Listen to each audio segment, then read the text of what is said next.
திரு அருண் அவர்கள் மீதும் அவரது மனைவி திருமதி யமுனா தேவி ஐஆர்எஸ் அவர்கள் மீதும் அவர்கள் இருவருடைய மகள்கள் சார்வியா அருண் மற்றும் இனியா அருண் ஆகியோர் மீதும் சொத்து குவிப்பு வழக்கு தாக்கல் செய்ய வேண்டும் என்று இன்று லஞ்ச ஒழிப்புத்துறை அலுவலகத்திற்கு வந்து உயர் அதிகாரிகளை சந்தித்து மனுவை அளித்துவிட்டு நான் இங்கே வந்திருக்கிறேன்.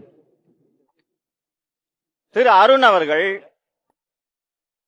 நூற்றுக்கணக்கான கோடி சொத்துக்களை சட்டவிரோதமாக சேர்த்திருக்கிறார். லஞ்சம் வாங்கி கோடிக்கணக்கில் பணத்தை அடித்து குவித்திருக்கிறார்.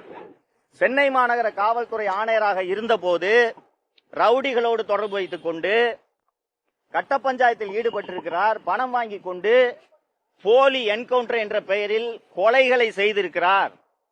அவர் மீது விசாரணை நடத்த வேண்டும் என்று நான் தொடர்ந்து கடந்த ஆட்சி இருந்த சமயத்தில் நான் வலியுறுத்தி வந்திருக்கிறேன்.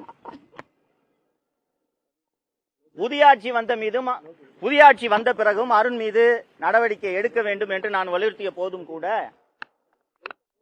திரு அருண் அவர்களையே லஞ்ச ஒழிப்புத்துறைக்கு இயக்குநராக நியமித்தது தமிழக வெற்றி கழக அரசு.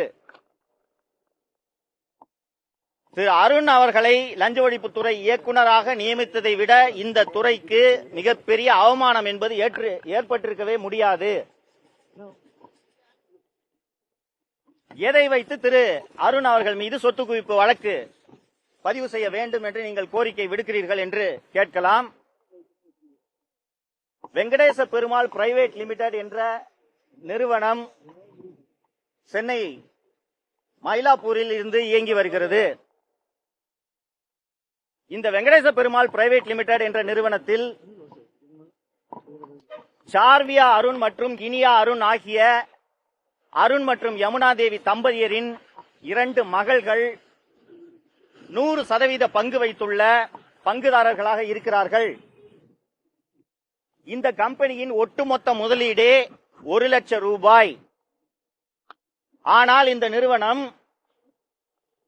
65 லட்சம் ரூபாயை நஷ்டமாக கணக்கு காட்டியிருக்கிறது.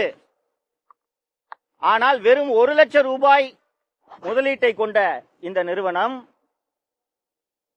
65 லட்சம் ரூபாய் நஷ்டத்தை சந்தித்துக் கொண்டிருக்கக்கூடிய இந்த நிறுவனத்திற்கு யாரோ சில தனியார்கள் 24 கோடி ரூபாய் கடன் கொடுத்துள்ளார்கள் என்று வருமான வரித்துறையில் சார்வியா அருண் மற்றும் இனியா அருண் ஆகிய 2 பேரும் கணக்கு தாக்கல் செய்துள்ளார்கள். ஒரு கல்லூரி படிக்கும் பெண்ணையும் பள்ளியில் படிக்கும் பெண்ணையும் நம்பி எந்த வங்கியோ எந்த தனிநபரோ எப்படி 24 கோடி ரூபாயை கடனாக கொடுப்பார்கள் என்பது நாம் அத்தனை பேருக்கும் தெரியும்.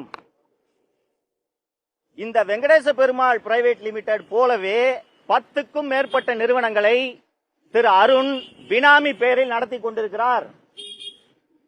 7 hills private limited, Perumal private limited என்று பல்வேறு நிறுவனங்களை திரு அருண் அவர்கள் பினாமி பெயரில் நடத்தி கொண்டிருக்கிறார். திரு அருண் மட்டும் சட்டவிரோதமாக லஞ்சம் வாங்கி இந்த சொத்துக்களை சேர்க்கவில்லை. ஐஆர்எஸ் அதிகாரியாக இருக்கக்கூடிய திரு அருண் அவர்களுடைய மனைவி யமுனா தேவி அவர்கள் மிக மிக முக்கியமான ஒரு பொறுப்பில் கடந்த சில ஆண்டுகளாக வேலை செய்து வருகிறார். சர்வதேச கடத்தலில் ஈடுபடுபவர்கள், சர்வதேச போதை மருந்து கடத்தலில் ஈடுபடுபவர்களின் சொத்துக்களை அந்தந்த துறைகள் பறிமுதல் செய்யும். அப்படி பறிமுதல் செய்யப்படும் சொத்துக்களை விடுவிக்க வேண்டுமா வேண்டாமா என்ற தீர்ப்பாயத்தில் நீதிபதியாக திருமதி யமுனா தேவி கடந்த சில ஆண்டுகளாக பணியாற்றி வருகிறார். திரு அருண் அவர்களைப் போலவே யமுனா தேவியும் கோடிக்கணக்கில் லஞ்சம் வாங்கி சொத்துக்களை குவித்திருக்கிறார். திரு அருண் அவர்களுக்கு அவருடைய 2 மகள்கள் மட்டும் பினாமி அல்ல, ஜிடிஎம் என்கிற கௌதம் உள்ளிட்ட பலர் அருண் அவர்களுக்கு பினாமியாக இருந்து வருகிறார்கள். இவர்கள் அத்தனை பேரின் சொத்துக்களையும் பறிமுதல் செய்ய வேண்டும், முடக்க வேண்டும் என்பதைத்தான் நான் பல ஆண்டுகளாக வலியுறுத்தி கொண்டிருந்தேன். இன்று பல்வேறு வலியுறுத்தல்களுக்கு பிறகு திரு அருண் அவர்களை தமிழக முதல்வர் அவர்கள் லஞ்ச ஒழிப்புத்துறையிலிருந்து மாற்றி ஊனமாஞ்சேரி காவலர் பயிற்சி கல்லூரியில் கூடுதல் இயக்குநராக நியமித்திருக்கிறார். இப்போது லஞ்ச ஒழிப்புத்துறை திரு அருண் அவர்கள் மீதும் திருமதி யமுனாதேவி அவர்கள் மீதும் GTM என்கிற கௌதம் மீதும் அருண் அவர்களுடைய மகள்கள் இனியா அருண், சார்வியா அருண் ஆகியோர் மீதும் லஞ்ச ஒழிப்பு சட்டம், சட்டவிரோத பணப்பரிமாற்ற சட்டம் ஆகியவற்றின் கீழ் வழக்கு பதிவு செய்ய வேண்டும் என்று தமிழக லஞ்ச ஒழிப்புத்துறை இயக்குநருக்கு மட்டுமல்லாமல் திருமதி யமுனாதேவி அவர்கள் IRS அதிகாரியாக மத்திய அரசு பணியில் இருப்பதால் CBI என்ற மத்திய புலனாய்வுத்துறை, மத்திய நிதித்துறை, மத்திய உள்துறை செயலாளர் ஆகியோர் உடனடியாக இதில் தலையிட்டு நடவடிக்கை எடுக்க வேண்டும்.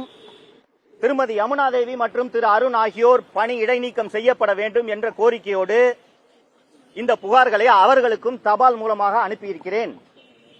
இன்று லஞ்ச ஒழிப்புத்துறையிலே நான் சந்தித்த உயரதிகாரிகள் இதன் மீது நடவடிக்கை எடுக்க அரசுக்கு பரிந்துரை செய்வதாக தெரிவித்துள்ளனர்.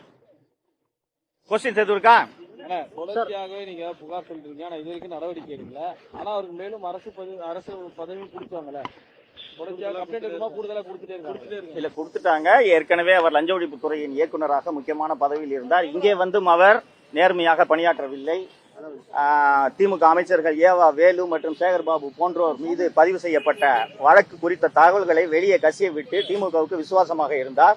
ஆனால் தமிழக முதல்வர் உடனடியாக தலையிட்டு அவரை இந்த பதவியிலிருந்து மாற்றியது எனக்கு கண்டிப்பாக நடவடிக்கை எடுக்கப்படும் என்ற நம்பிக்கையை ஏற்படுத்தியிருக்கிறேன். போதுமான ஆதாரங்களை நான் லஞ்ச ஒழிப்புத்துறைக்கு கொடுத்திருக்கிறேன். நான் ஒரு தனி நபர். நான் லஞ்ச ஒழிப்புத்துறை மற்றும் CBI போன்ற ஏஜென்சிஸ் தான் இதற்கு தேவையான தரவுகளை சேகரித்து நடவடிக்கை எடுக்க வேண்டும். நாங்கள் இதை அரசுக்கு நடவடிக்கை எடுப்பதற்காக பரிந்துரைக்கிறோம் என்று சொன்னார்கள். தமிழக முதல்வர் அருண் மீதான புகார்களை விசாரிப்பதற்கு ஏற்கனவே உத்தரவிட்டிருக்கிறார் என்ற தகவலின் அடிப்படையில் தான் நான் இந்த புகாரை லஞ்ச ஒழிப்புத்துறையில இன்று அளித்தேன். அருண் அவர்கள் மேல தொடர்ச்சியா நீங்க குற்றச்சாட்டு வச்சுட்டு வரீங்க. அவர் மூலியமா உங்களுக்கு ஏதாச்சும் ஒரு இடைஞ்சல்கள் வருதா? என்னால் தான் அவருக்கு இனி இடைஞ்சல் வரும். அவர் எனக்கு இடைஞ்சல் கொடுத்த காலங்கள் எல்லாம் முடிந்து விட்டது. சார், உங்க மேல வழக்கு பதிவு பண்ணதால